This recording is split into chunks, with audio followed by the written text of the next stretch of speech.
రాజకీయ అంశాలు, కుటుంబాల విభేదాలు కనుక కలగాపులగమైపోతే ఎప్పుడు కూడా ప్రజలకు కొంత స్పష్టత కొరవడుతుంది. రెండవది ఒక పరిమితమైనటువంటి అంశము దాని మీద చాలా ఎక్కువ అంచనాలు వేసుకోవటం కూడా కొంచెం దృష్టి మళ్లిస్తుంది.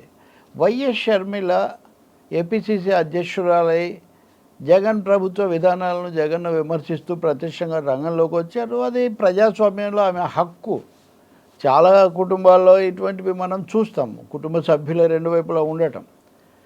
కానీ దానికి చాలా నాటకీయంగా చాలా ఆమె ప్రవేశంతో మారిపోతుంది, లేకపోతే చాలా ప్రభావశీలంగా ఉంటుందన్న స్థాయిలో కొంత మీడియా ప్రచారం ఇవ్వడం ఒకటైతే, 5 ఏళ్ల కిందట జరిగిన వివేకానంద రెడ్డి హత్య కేసు ఇంకా అది దాన్ని ఎటు తేలకపోవటం, దాన్ని కూడా ఒక ముఖ్యమైన అంశంగా తీసుకొని షర్మిల అంతకుముందు కాస్త ఆయన కుమార్తె డాక్టర్ సునీత మాట్లాడుతున్నప్పటికీ ఈసారి ప్రవేశించిన తర్వాత షర్మిల దాన్ని ప్రధాన అంశంగా తీసుకోవటం. తప్పకుండా వివేకానంద రెడ్డి హత్యను అందరూ ఖండించారు, న్యాయం జరగాలని కోరుతారు. అందులో భిన్నమైన కథనాలు ఉన్నాయి. వైసీపీ ఎంపీగా ఉన్నటువంటి అవినాష్ రెడ్డి కూడా నిందితుడిగా ఉన్నారు. ఏదైనా ఇవన్నీ న్యాయస్థానం ముందు ఉన్నాయి. కానీ కడపలో షర్మిల, అవినాష్ రెడ్డి అటు ఇటు అభ్యర్థులు కావటంతో అక్కడ ఇది ఉద్రిక్తత లేదా ఈ వివాదం తారస్థాయికి చేరింది. ఒకరినొకరు చాలా ఆరోపణలు చేసుకున్నారు, పవర్ పాయింట్ ప్రజెంటేషన్లు ఇచ్చుకున్నారు. చివరకు కడప కోర్టు ఇది ఎన్నికల అంశంగా ఉండకూడదు అని వాళ్ళు చెప్పారు. చెప్పిన తర్వాత కూడా మేమే వెనక్కు తగ్గం, న్యాయం కోసం నిలబడతాము, హత్య చేసిన వాళ్ళని శిక్షించాలని అడగడం తప్ప ఇట్లా మాట్లాడవచ్చు. లేకపోతే మళ్ళీ కోర్టు జోక్యం చేసుకుంటుందేమో నాకు తెలియదు. ఏదైనా భాష అయితే మారింది.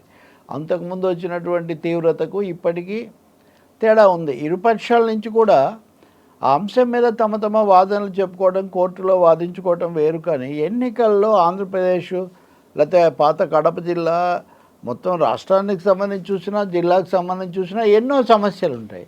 5 ఏళ్ల నుంచి పరిష్కారం కానీ వివేకానంద రెడ్డి హత్య కేసు, తేలని హత్య కేసు ఈ 20 రోజుల్లో ఏం తేలదు కదా.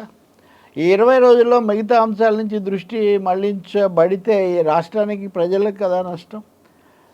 కాబట్టి కోర్టు కూడా ఒక ఉత్తర్వు ఇచ్చింది. దాని ప్రభావం తప్పకుండా కనబడుతుందని మనం అనుకోవచ్చు. ఆవేశంగానో బాధగానో వాళ్ళు మాట్లాడుతుండొచ్చు, వాళ్ళ పట్ల సానుభూతి కూడా ఉండొచ్చు, అది తప్పులేదు.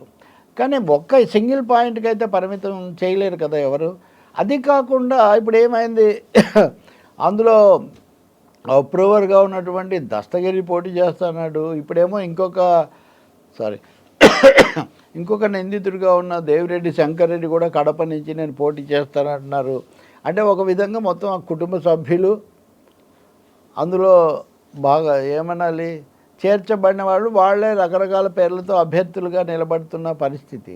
ఇప్పుడు ఎన్నికలు ఇంకొంచెం ముందుకు జరిగాక ప్రచారం ఇప్పుడు ఒక అంశం స్పష్టమవుతుంది.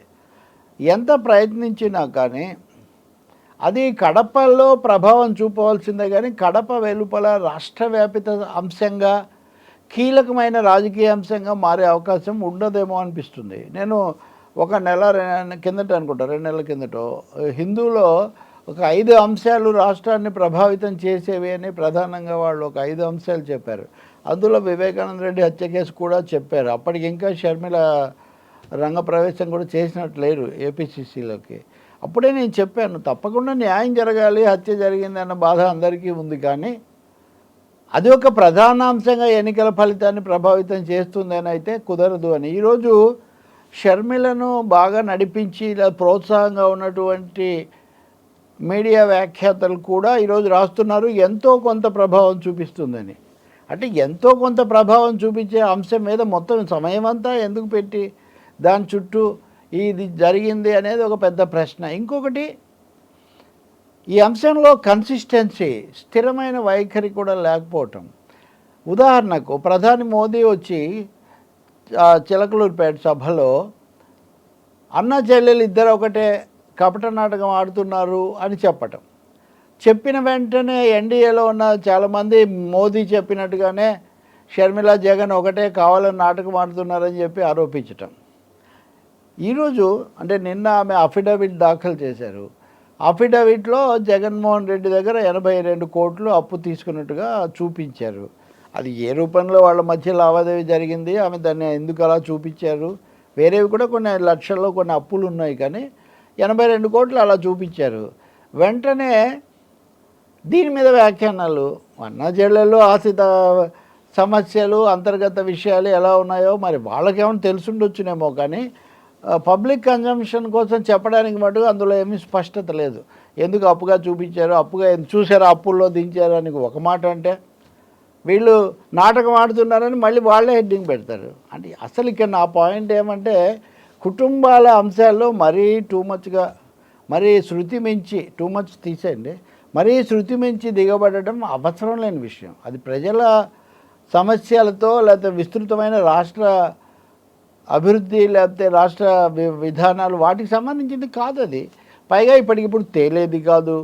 అందుకనే ఎవరెంత ప్రయత్నం చేసినా అసహజమైన విషయాలు, పరిమితమైన విషయాలను పెద్దవి చేయలేరు. కాబట్టి ఇప్పుడు వివేక కేసు కానీ, హత్య కేసు, షర్మిలతో పాటు డాక్టర్ సునీత ఆమె బాధ పూరితంగా చేసిన ప్రసంగాలు, వీటి ప్రభావం కడపకు ఎక్కువగా ఉంటుందేమో.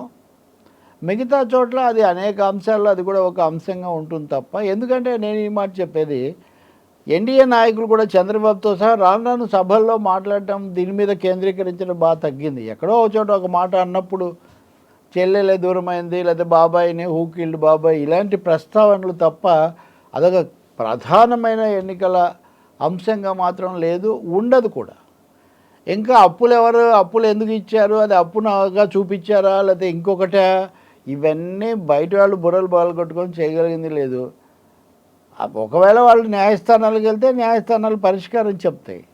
అలా కాకుండా కుటుంబ సమస్యలను ఒకవేళ రాజకీయాలు ఎవరైనా పరిష్కరించుకోవాలనుకుంటే అలా ఏం అది సాధ్యం కూడా కాదు అది. ఎందుకంటే న్యాయపరమైనటువంటి అంశాలు వివాదాల స్థాయికి వచ్చి బహిరంగంగా ఒకరినొకరు వ్యతిరేకించుకునే, ద్వేషించుకునే పరిస్థితి వచ్చాక ఇంకా మిగిలినటువంటి కథనాలు రాసుకొని ఉపయోగమే ఉంది. ఇక్కడేం దాపరికమేమీ లేదు కదా.